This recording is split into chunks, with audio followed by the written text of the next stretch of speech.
I've used both of Namecheap and SiteGround, and in this video, I will share with you which one is the best option for you. Before we go into the details, I want to let you know that if you get one of these web hosting providers using my affiliate links from the description below, I will give you access to my online university for free, where you get access to multiple online courses, including one about your new web hosting provider. Without any further ado, let's get into the details. With the presence of cPanel, installing WordPress on Namecheap becomes a breeze.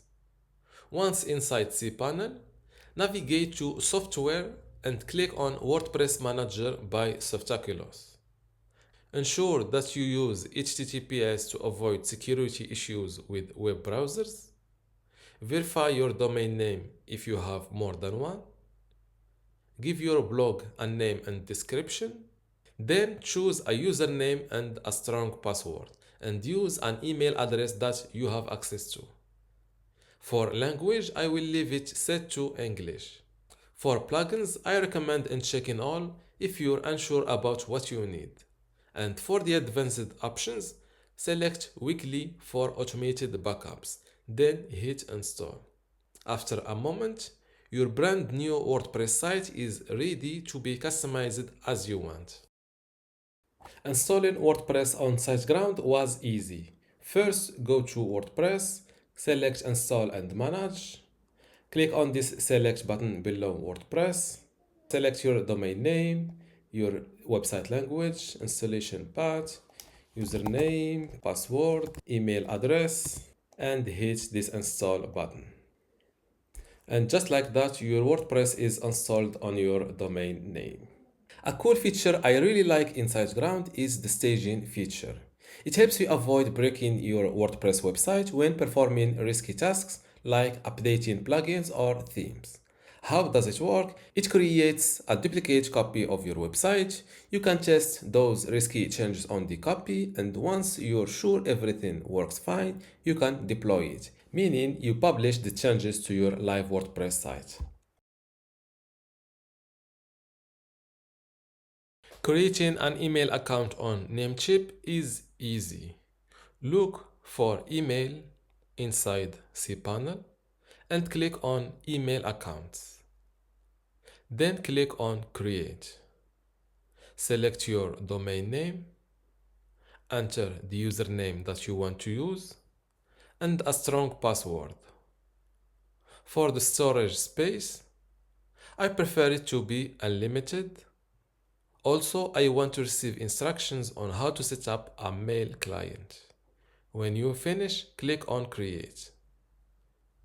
To see your inbox, click on Check Email next to your email account. There you have it, your new email account is ready to send and receive emails or connect with Gmail. Creating a free email account with SiteGround is also easy. I've created this professional looking email address. First, they give me only around 500 megabytes of storage. Then I've adjusted from here up to 10 gigabytes. Accessing this email address was also easy. And with SiteGround, all you need to do to access your webmail is write in your domain name, then add /webmail. Fill in your email address and hit login. With SiteGround, you can create email forwarders and also autoresponders. Unfortunately, I didn't succeed at connecting my SiteGround free email account with Gmail, and I think it was due to these non-updated email settings. When I was preparing for this loading speed test, I mentally braced myself to encounter the same sluggishness I experienced when two of my sites were hosted on Namecheap between 2021 and 2022. To my surprise, I was mistaken. After installing the Astra team and one of their blog templates to mimic real life, the loading speed of different pages on my blog was surprisingly quick. I wondered if Namecheap's servers got better or if the plugins I was using were the problem. Seeking a second opinion, I checked the speed using tools like GTMetrix, PageSpeed Insights, and Pingdom. As you can see, The website received an A, indicating everything looks good. And according to GTmetrix, my homepage size was 1.31 megabytes and it fully loaded in just 1.5 seconds, which is impressive. However, PageSpeed Insights and Pingdom gave me lower grades. Overall, I'm satisfied with the speed.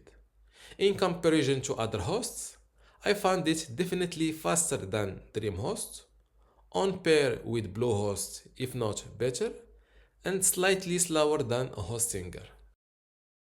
After installing this starter template from Astra theme, I gave my website a visit, and from my experience, I think the speed is only average. It is not bad, but it is not top of the market. And these are the results from GTmetrix, Page Speed Insights, and Pingdom by SolarWinds. I like the system Namecheap uses to keep a copy of your files. It employs a cPanel plugin tool called Auto Backup that takes daily backups extending as far back as a year. Downloading a copy of your backup to your computer is simple. Just click on Get Full Backup As, select Zip, and then click on Get. Restoring can be done in a basic or advanced manner. The basic method overwrites the content with your chosen backed up content without losing any new content added since your chosen backup. The advanced option deletes all files and the account is recreated with the data from the backup. It is recommended if your website has been a victim of a malicious attack. Compared to other web hosting providers, I find this system more user-friendly to work with. Others either provide a user-friendly interface but charge extra for automated daily backups, or offer automated daily backups but with complicated management. Creating a website backup inside SiteGround was easy. All you need to do is to give your backup a name and hit enter. After that, you see all of your available backups here. But unfortunately, I was not able to download my backup to my computer because I was asked to pay for a subscription. Fortunately, with access to this file manager app, I can compress all of my website files and download them just like that. And for my databases, I can export them manually from PHP But don't worry, restoring your available backups is easy and also free. The support team was very quick to connect through live chat. It felt as if they were waiting for me. Based on my experience with the live chat support, I found it to be responsive and knowledgeable. Compared to other competitors like Bluehost, Hostinger, and DreamHost, in terms of the waiting time to connect, Namecheap live chat was the fastest one to connect. However, during the conversation, I found Hostinger's team to be a little bit quicker to answer my questions. Overall, my experience with the live chat support was good enough to rate it with a thumbs up after finishing my conversation. Getting to SiteGround customer support live chat is not that easy. It is a little bit hidden in their knowledge base articles, so you need to select a topic first and then you get access to it. In terms of wait time to get connected, it was almost instant, just like they claim. However, the support agent wasn't very quick to respond. It felt like he was chatting with multiple people at once, which is pretty common these days. That said, his replies were clear and I could tell he was genuinely trying to resolve my issue.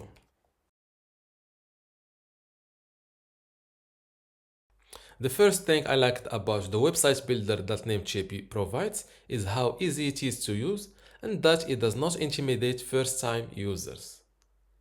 This website builder has more than 200 templates in total, across over 20 categories. To learn more about a template before working on it, you can easily preview it like so. If you like it and you want to work on it, click on Select. With the drag and drop ability, adding different elements like text, pictures, or buttons becomes easy. What I didn't like about this website builder is that it is slow to load, making editing and previewing a bit frustrating. Perhaps it's due to my slower internet, however, navigating my WordPress site on the same internet connection was not as slow. The second thing I didn't like was that the templates available for e-commerce are too basic. Don't get me wrong, it's just for the e-commerce templates. For the basic websites like personal pages or simple food business sites where you just want an online presence or to collect emails, the available templates should do the job.